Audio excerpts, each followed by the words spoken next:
George Washington was born in 1732 in Virginia. His family was wealthy and had many slaves working on the farms. In addition to working as a planter, Washington was interested in military matters and exploring Western lands. In May 1775, his military experience was used as delegates voted for Washington as the head of the American Continental Army. The War of Independence was to last 6 years.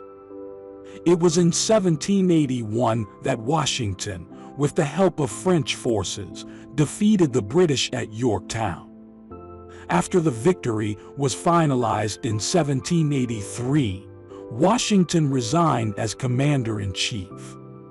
As a successful military leader, Washington retained widespread support, and given the difficulties faced by the emerging republic, Washington stood for public office and the presidency.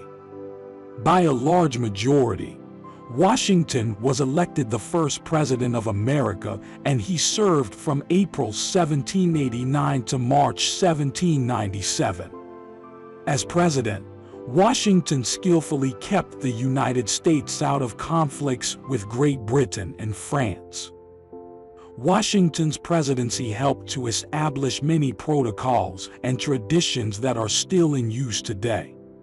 This included the creation of a cabinet system, the inaugural address, and title of Mr. President. Washington rarely spoke against slavery in public. He rarely addressed the issue during his presidency, but he did pass the Slave Trade Act of 1794, which limited America's involvement in the transatlantic slave trade.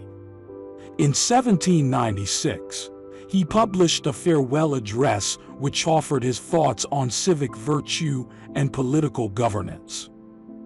George Washington died aged 67 on the 14th of December 1799, 3 years after his retirement, at his home of Mount Vernon.